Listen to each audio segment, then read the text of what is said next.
asked AI for some of the most viral hair hacks on the internet. I think that's enough water. And today I'm putting them to the test. Some of these sound completely ridiculous, but others actually have real science behind them. A lot more frizzier and drier than the hair that is on the right side. And after every experiment, I'm grading it on the Great Meter to see if AI actually knows what it's talking about or if it's just making things up. So let's start with the one that literally cooks my scalp. I'm your hair cuticle. The heat temperature just melted me open. Look at the dandruff. They're cracking. The damage is permanent. I can't close back up. AI is claiming that too much heat dries out your scalp and can cause flakes and irritation. So if heat really pulls that much moisture out of your scalp, that's probably why my scalp feels irritated in the sun. And if you've been following me on social media, you know my scalp can get pretty irritated. But we get temperatures as high as like 120 degrees. So if you spend a lot of time outside, your scalp will be taking a lot of hits. A fun fact though, with having curlier hair, it protects your scalp from the sun. Now don't get me wrong, sun can still hit my scalp, but apparently it's not so much the sun as much as it is the heat that will dry out your scalp. Also, the cicadas are just so loud. Test number 1 is gonna be staying out here for an entire hour to see if it affects my scalp. This is not a regular activity for me, especially in the middle of summer.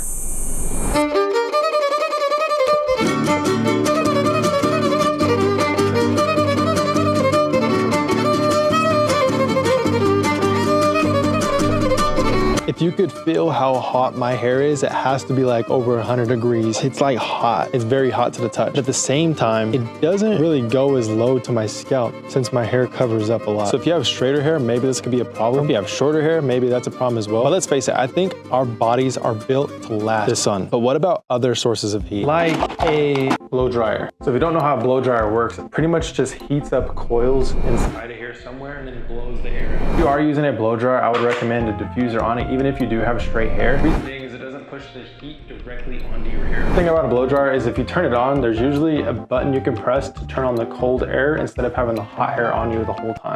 The hot air on you, especially not artificial heat. I don't know why. But being out in the sun with the UV rays, and if you have that time and the freedom to let the sun dry your hair naturally. Now, if you remember, I was going through a whole scalp journey trying to recover my hair. But if I can try to get a close up of my scalp, you can see that it's relatively healthier now. But it is still a journey. Now, with my hair pretty much soaking wet right now, I am gonna dry it. But using the advice of AI, I'm gonna use this hair elixir that is supposed to protect from heat. You can see right there, it says protects. You can see why it's formulated on the back. Seal cuticles, control frizz, and shield hair from heat and sun. So I'm definitely gonna use this. I also use this for something else that I'll explain later on. I'm gonna rub it into the hands, this nice golden color. I'm gonna scrunch it into the hair. I don't like having oily hands. When I turn this on, I am gonna switch it to low heat. You see this has 3 different settings. It also has a settings where it rotates through cold and hot. And I'm just gonna hover over the areas. Hopefully you can hear me. I'm gonna finish blow drying it and then see the results after. And after, I personally don't like blow drying my hair because of what it does. It just tends to make the hair a little bit more frizzy. And quite honestly, I've been doing it for about 10 minutes now and it's still really damp. I won't see the final result of what my hair is supposed to look like until like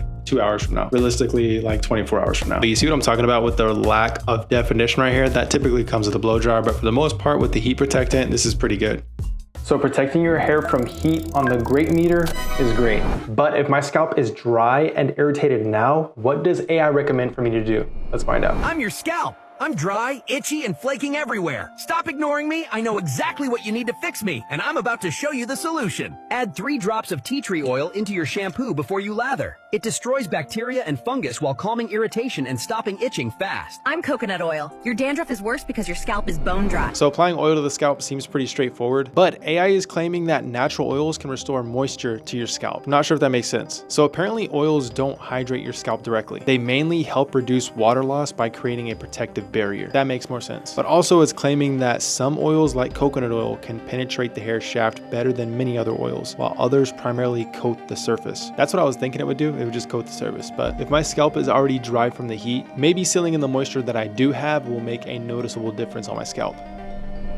So I have 3 oils in front of me that I have used. First is a hair growth oil. Doesn't have to be this one specifically. This one actually they don't sell anymore. But the most important thing is looking at the ingredients that are on here. This one in particular was made for hair growth because it has biotin. Another main ingredient to look out for is rosemary. Speaking of rosemary, there is the Tigadeus, I think is how you pronounce it, oil. This is for scalp and hair strengthening. Now, of course, you can read the things on the front of like organic, high quality, but that's not what you're looking for. You're looking at the ingredients. This one includes rosemary as well. Also, botana oil, and even more important, importantly, jojoba oil and argan oil. This one includes more oils into it. But before application, the one that I use most frequently, which isn't technically a hair oil, is this hair elixir. Anytime you see me post a video of me talking about an itchy scalp, this is what I use. Because realistically, when we're looking at hair oils, we don't want to look at hair oils as a way to grow your hair faster, because realistically, it can't really do that. Because that's the first myth. Oil doesn't help hair grow. It might create a healthier environment for the hair to grow, but it's not going to help it grow faster. So we can remove the hair growth oil, although biotin does help promote hair growth. And if we're looking for oil to add moisture to your scalp, it doesn't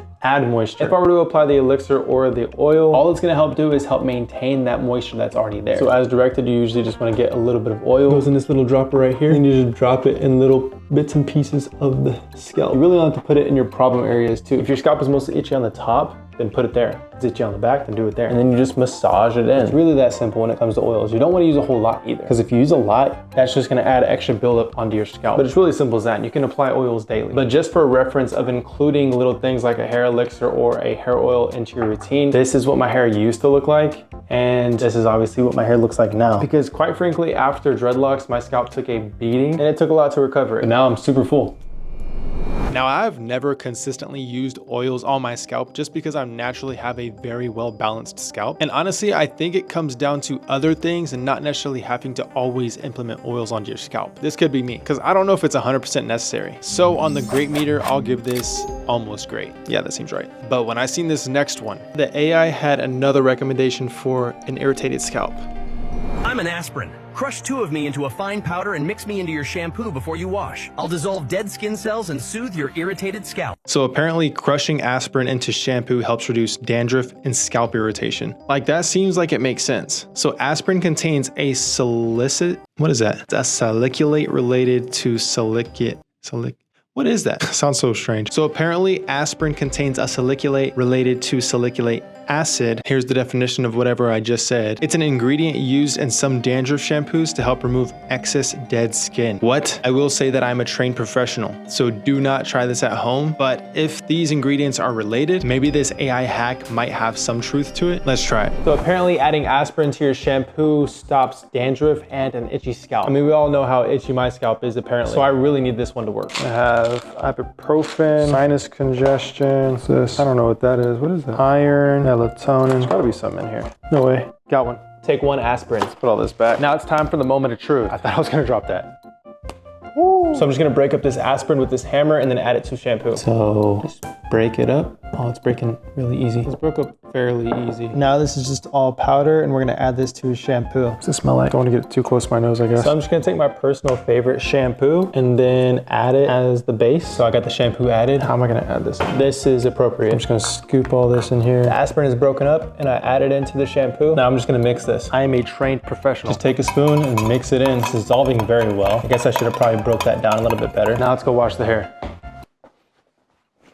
Showers this way. But before I actually shower with this, I got another AI hack that involves my pool. So let's do this before washing my hair.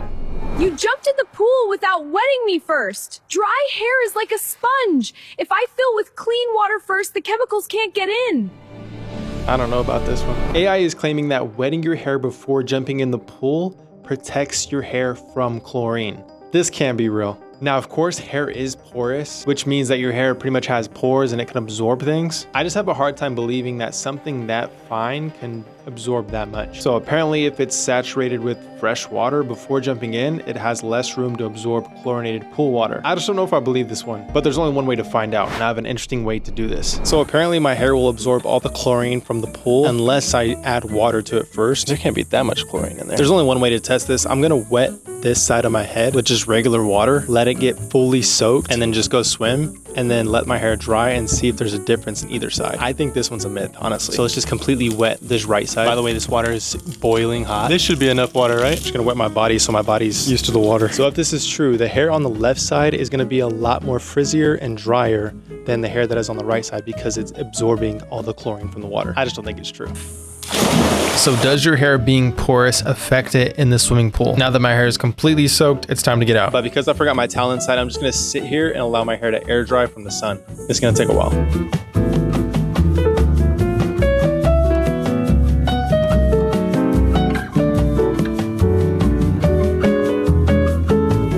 After a long time of letting my hair dry, this is the result. At first glance, you do not notice anything. But if I come a little closer, you can see that the right side has a little bit more of a shine and noticeably less frizz. But over here, you can see that there's less definition up here and way more frizz. Like, am I seeing things? Or do you guys see that too? Now, if we zoom in a little further and look at the front, this side does have a little bit more definition, but more importantly, it doesn't have as much frizz as this side. Am I seeing things or am I right? So getting your hair wet with good water before jumping in the pool actually works. And on the Great Meter, this is great.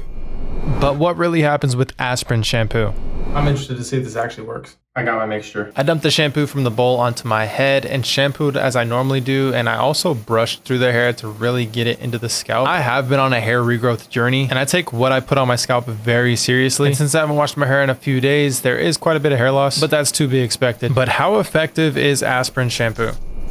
Now, just by testing it today, I don't see immediate results, which you shouldn't. But if you're dealing with a dry and itchy scalp or maybe even dandruff, I would just recommend getting a dandruff shampoo instead of breaking up aspirin and putting it into your shampoo, just to stay on the safe side. But aspirin in your shampoo on the Great Meter gets almost great. Do your research before applying anything to your scalp. Trust me, because less is more, always. Unless, of course, we're talking about the next AI hack.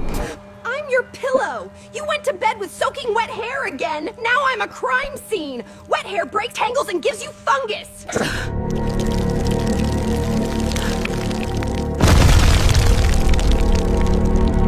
So AI says you should never go to bed with wet hair. Somehow sleeping with wet hair will damage your hair overnight. I've heard people say this and I just cannot believe it. But if this is true, I should be able to notice more tangles, more frizz, and just the hair being rough in the morning. So I've already went swimming in this video and I shampooed my hair. So my hair is already soaking wet. So now it's perfect to sleep with soaking wet hair. And we'll wake up and see the results.